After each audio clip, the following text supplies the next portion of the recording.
Jadi ketika AHY mengkritik bandara gitu ya, atau pembangunan di era Pak Jokowi ada yang sepi atau tidak berhasil, itu menjadi kayak nggak masuk akal gitu. Karena kan lebih tidak berhasil bapaknya.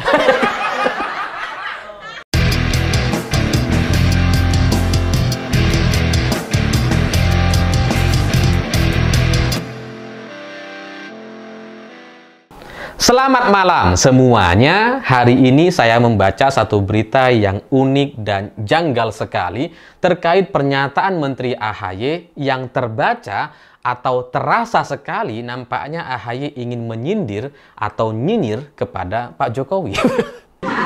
Ya memang tidak menyebutkan nama Pak Jokowi, tapi sebagai pakar mantan, sebagai orang yang dulu pernah mendukung Pak Jokowi 2 periode, saya hafal betul dari pemilihan kata dan kalimat yang disampaikan oleh AHY. Ini kalimatnya sangat-sangat nyinyir dan nyindir sekali. Ya meskipun ditutupi dengan sebuah pesan, katanya ini adalah sebuah pesan dari Presiden Prabowo bahwa yang namanya pembangunan atau membangun infrastruktur itu tidak boleh asal sekedar bangun, tapi pembangunan infrastruktur harus benar-benar berdampak kepada masyarakat. Misalkan dengan pembangunan bendungan, itu harus lengkap dengan irigasinya. Dan AHY bilang kita harus jujur mengatakan bahwa ada beberapa proyek infrastruktur yang sudah terbangun, sudah jadi, tapi tidak optimal. Ini kan nyindir banget gitu ya. Sudah jadi, sudah dibangun, nggak optimal. Dan setelah itu AHY menyebutkan infrastruktur yang dimaksud, yang dianggap tidak maksimal itu, yakni dari sektor bandara nampaknya. Karena kata AHY, bandara yang besar dibutuhkan, misalnya di suatu daerah karena bandara yang ada sudah tidak mencukupi, tetapi jangan sampai bandaranya jadi konektivitasnya tidak diperhatikan dengan baik, ataupun tidak direncanakan sejak awal. Begitu jadi tidak optimal. Pengunjungnya sedikit, penumpangnya sedikit, akhirnya sepi, akhirnya banyak yang merugi. Kalau sudah merugi, sulit kita bisa mengoptimalkan penggunaannya. Jadi AHY itu kayak ingin sekali menyindir soal bandara-bandara yang sepi. Tidak disebutkan bandara yang mana, tapi kalau kita baca di media gitu ya, memang ada beberapa bandara yang dibangun oleh Pak Jokowi atau di era rezim Jokowi, memang ada beberapa yang kemudian bisa disebut sebagai gagal atau sepi. Ya, ya kan ini menjadi kayak lucu gitu ya.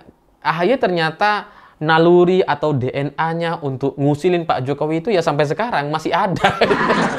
Padahal dia udah jadi menteri di eranya Pak Jokowi gitu ya. Sekarang memang menteri di eranya Pak Prabowo, tapi kan ya seharusnya ya udahlah gitu. Kita pikir AHY ketika sudah masuk menjadi menteri, dia sudah melupakan semua imajinasi atau gaya-gaya dia yang seperti ini. Tapi ternyata sampai sekarang nggak sembuh, masih. Ya memang di pembangunan atau infrastruktur yang dibangun oleh Pak Jokowi yang paling banyak gagal itu memang adalah bandara. Jadi ada beberapa bandara yang sepi dan kemudian kayak nggak ada orangnya sekarang, seperti misalkan di Bandara Purbalingga, di Tasikmalaya, dan Blora. Ada juga Bandara Kertajati, tapi Bandara Kertajati ini kan dibangun sebelum Pak Jokowi, dimulai sebelum Pak Jokowi jadi presiden atau tahun 2013 lalu, di zamannya Aher dan bapaknya AHY. jadi mungkin kalau soal Bandara Kertajati ini antara masuk dan enggak gitu ya. Memang kemudian dihidupkan lagi, dilanjutkan oleh Pak Jokowi ketika memimpin dan kemudian selesai, dan sekarang jadi kayak memang sepi-sepi sekali gitu. Tapi kalau soal Bandara Kertajati ini kan ada sangkut pautnya, ada apa ya, ada awal permulaan dari bapaknya AHY juga gitu, sehingga ya nggak bisa lah kemudian dibahas soal Bandara Kertajati. Tapi bandara yang lain seperti Purbalingga, Tasikmalaya, dan Blora, memang ini semuanya murni diawali, dibangun di awal pemerintahan Pak Jokowi dan kemudian selesai diresmikan juga oleh Pak Jokowi, dan sekarang terlihat jadi kayak nggak kepake atau sepi. Sempat rame gitu ya, bandaranya diresmikan terus kemudian digunakan untuk kepentingan umroh dan haji kalau nggak salah, tapi kemudian setelah itu ya nggak ada lagi.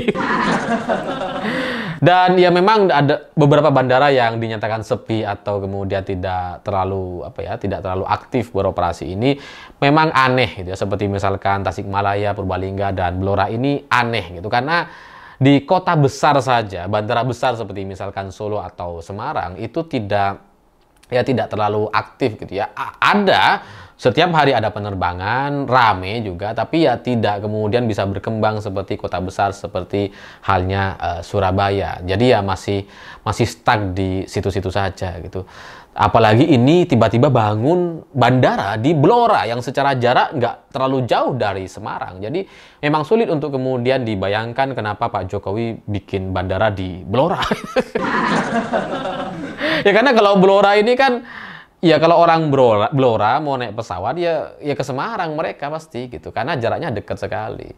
Tapi kemudian dibangun bandara di sana ini memang agak menimbulkan tanda tanya karena tidak sesuai. Selain dekat dengan Semarang dan Semarang juga terbukti tidak terlalu ramai dan tidak bisa naik level seperti Bandara Surabaya. Terus kemudian dari sisi masyarakatnya di sekitar Blora itu nampak tidak terlalu membutuhkan bandara. Ini bukan kepulauan, ini masih tanah Jawa yang terhubung dengan tol Trans Jawa sehingga tiba-tiba dibangun bandara di sana ini memang menimbulkan tanda tanya. Yang lebih dibutuhkan sebenarnya adalah konektivitas stasiun. Mungkin kalau stasiun dibutuhkan atau kemudian jalan tol misalkan itu juga sekarang sudah dibangun dari Semarang, Demak nanti menuju Tuban dan Blora gitu. Jadi ya tidak terlalu dibutuhkan rasanya untuk sebuah bandara yang ada di Blora. Tapi saya sebagai orang yang keluarga saya ada di dekat sana di daerah Tuban atau di pinggiran Tuban, itu saya juga memahami bahwa kawasan ini Tuban, Blora dan Cepu itu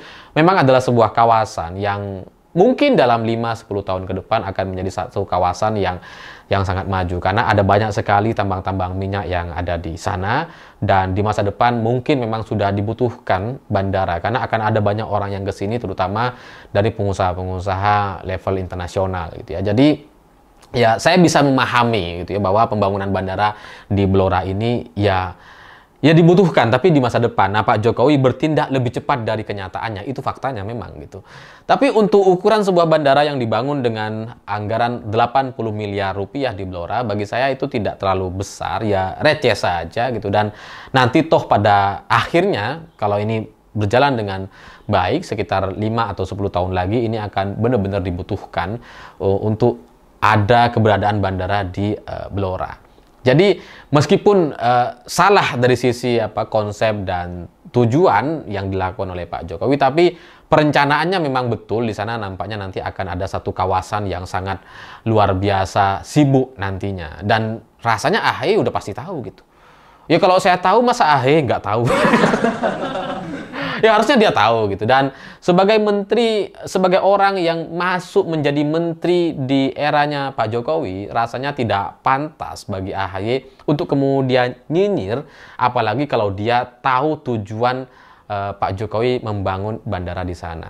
Bahwa di Purbalingga dan Tasikmalaya ada kritikan, ada masalah dan kemudian terjadi sepi di sana, bandara yang sepi, saya tidak tahu pasti. Tapi kalau di soal Blora ini yang sepi sekarang, itu ya saya pahami. Tapi soal yang lain saya nggak ngerti. Tapi ya tetap saja gitu, sebagai orang yang pernah menjadi menteri atau diangkat menjadi menteri oleh Pak Jokowi gitu ya, ya nggak pantas lah kalau AHY kemudian bicara seperti ini.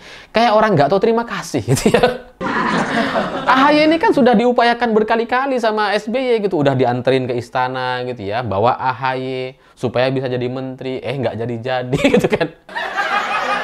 Dan setelah dia jadi menteri, bukannya terima kasih, sekarang malah nyinyir, malah nyindir seperti ini. Ya meskipun katanya ini jujur.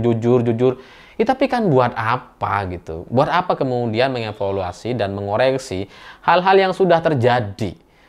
Kalau memang mau mengoreksi, memang mengevaluasi soal infrastruktur yang sebelumnya dianggap tidak ada gunanya atau tidak bermanfaat bagi masyarakat, kan sebenarnya lebih tidak bermanfaat Hambalang. Iya kan gitu. Dibandingkan bandara-bandara yang ada di Blora, Tasikmalaya, dan Purbalingga. Karena ya mereka pembangunan ini nggak ada terbukti, nggak ada kasus korupsinya, pembangunannya selesai, tidak mangkrak seperti Hambalang. Jadi ketika AHY mengkritik bandara gitu ya, atau pembangunan di era Pak Jokowi ada yang sepi atau tidak berhasil, itu menjadi kayak nggak masuk akal gitu. Karena kan lebih tidak berhasil bapaknya. Dan kalau Pak Jokowi nggak mengangkat AHY menjadi menteri waktu itu, mungkin sampai sekarang ya AHY nggak jadi menteri. Mungkin ya. Gimana tahu kalau nggak jadi menteri, mungkin AHY sekarang ya meskipun ketua partai, mungkin levelnya masih kepala badan. Gitu kan. Ya, saya tahulah bahwa AHY ini memang sejak awal mengkritik terus Pak Jokowi, tapi kemudian tiba-tiba masuk menjadi menterinya Pak Jokowi. Itu memang udah janggal dan aneh sekali, dan saya pikir itu udah selesai. Tapi ternyata malah mulai lagi, malah kayak kumat lagi gitu kan. Ya bagi saya memang ada beberapa hal yang perlu dikritik dari Pak Jokowi dan keluarga, terutama masalah soal ambisi untuk berkuasa 3 periode atau menempatkan anak-anaknya untuk menjadi pejabat atau memiliki posisi penting di Indonesia. Seolah-olah Indonesia ini jadi kayak milik keluarganya Jokowi. Tiba-tiba jadi ketum partai, tiba-tiba jadi wapres gitu kan. Jadi semua kayak punya Jokowi lah. Itu yang perlu dikritik memang, dan itu adalah sebuah kesalahan. Tapi untuk urusan infrastruktur atau pembangunan yang dilakukan oleh Pak Jokowi di eranya, rasanya itu tidak ada yang bisa dikritik atau dinyinyirin seperti yang disampaikan oleh AHY gitu. Jadi ya meskipun saya dalam beberapa kesempatan banyak sekali mengkritik Pak Jokowi dan kemudian baru tahu ada banyak masalah seperti misalkan pagar laut dan sebagainya, tapi untuk khusus masalah infrastruktur yang dipermasalahkan oleh AHY, terutama soal bandara, ini menjadi lucu sekali gitu. Apalagi disampaikan oleh AHY. Kalau memang ada orang yang mau mengkritik soal infrastruktur atau bandara yang gagal di eranya Pak Jokowi, ya silahkan, tapi jangan Demokrat atau AHY. Lucu. Karena SBY lebih gagal. Orang lebih gagal kok mau ngeritik ya. Kan gak masuk akal gitu. Apalagi dia menyampaikan kritik kepada Pak Jokowi atau pemerintahan sebelumnya, padahal di sisi lain ya dia kayak pengen banget jadi menteri. Jadi kan kayak nggak tahu terima kasih sekali gitu. Tapi ya terserah lah gitu ya, yang namanya orang politik atau elit kita itu kadang memang ya tebal muka semua gitu kan. Emang nggak tahu diri kadang-kadang gitu. Jadi ya buat AHY ya tolong introspeksi lah. Meskipun tujuannya mungkin untuk evaluasi, kritik dan sebagainya, tapi nggak pantas. Orang dulu dia pengen banget jadi menteri, setelah diangkat jadi menteri, sekarang malah kayak ngevaluasi, pura-pura sok lebih baik dibandingkan eranya Pak Jokowi.